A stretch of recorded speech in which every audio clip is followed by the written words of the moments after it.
itu ya. Suudzon. Suudzon itu termasuk kesalahan pertama sebelum timbul kesalahan-kesalahan berikutnya. Banyak sekali kesalahan itu dimulai dari kesalahpahaman, dan kesalahpahaman dimulai dari suudzon. Ya, saya pernah punya satu cerita, ada satu mubaligh itu,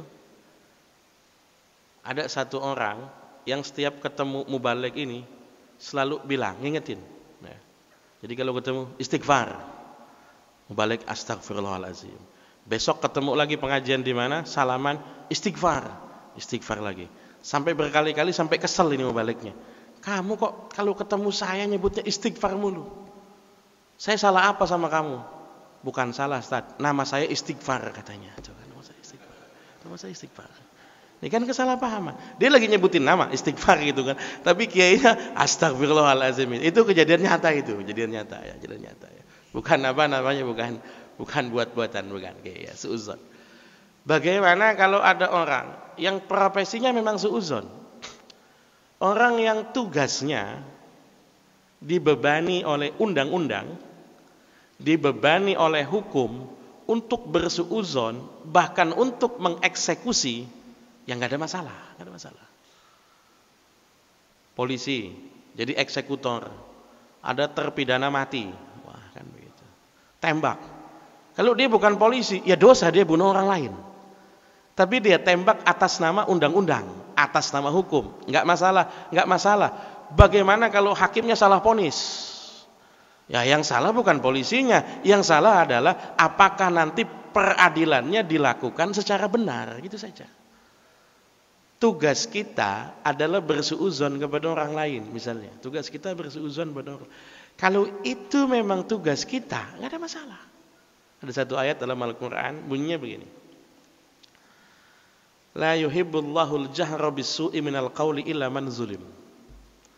Itu nanti dijadikan patokan, ada ghibah-ghibah, ada ghibah-ghibah yang diperbolehkan dalam agama, ada.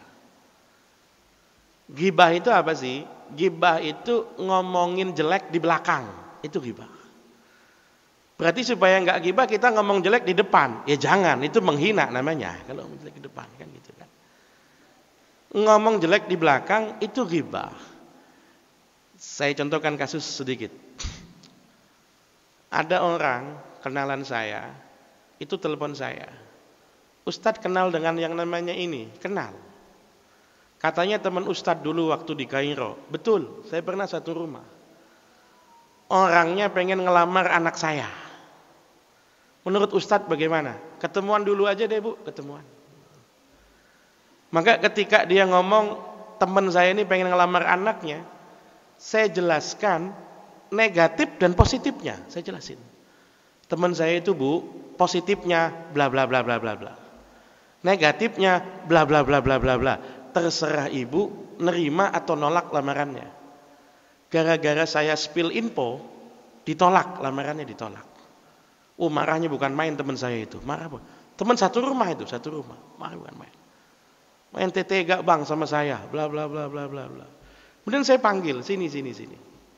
Rasul dulu pernah punya kasus yang sama, pernah punya.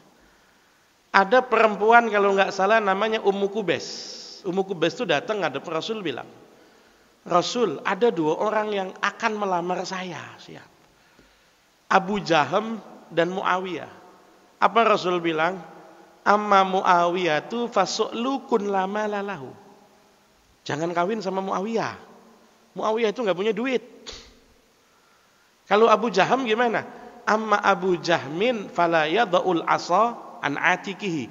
Kalau Abu Jaham itu ringan tangan, suka mukul istri, kan begitu. Itu mohon maaf Nabi gibah apa enggak itu? Ya gibah dong. Jelek-jelekin orang depan calonnya, kan begitu kan. Tapi yang dipikirkan Rasul itu orang ini harus punya informasi yang cukup untuk nerima atau nolak lamarannya, kan gitu. Maka saya bilang sama dia, konsultan perkawinan itu ghibah itu boleh. Yang nggak boleh itu kalau saya modus, itu nggak boleh. Si Anu mau ngelamar anak ibu, jangan terima dia bla bla bla, kawin saja sama saya. Ini modus kalau ini, nggak boleh. Kalau ini nggak boleh. Saya kan nggak punya kepentingan pribadi, saya ghibah, nggak punya kepentingan pribadi. Contoh, polisi waktu melakukan penyidikan, itu pasti ngajak orang gibah dong. Saudara saksi di TKP, saksi. Jadi gimana ceritanya? Apa benar si Anu bunuh si Anu? Enggak boleh Pak, itu gibah nanti. Enggak, bukan gibah. Kalau polisi melakukan interogasi, ya harus dilakukan apa adanya. Kalau pemberitaannya diberitakan, itu mungkin inisial, kan begitu. Tapi waktu interogasinya jadinya apa? Atas nama hukum, atas nama undang-undang itu, maka pekerjaan itu boleh dilakukan. Kecuali kalau memang demi kepentingan dirinya. Saya curiga sama orang. Curiga saya logis, beralasan, ada bukti, nggak ada masalah. Saya curiga karena saya memang nggak demen sama orang ini. Nah, ini baru yang dosa begitu. Yang ada muatan pribadi ya. Mudah-mudahan bisa dipahami ya.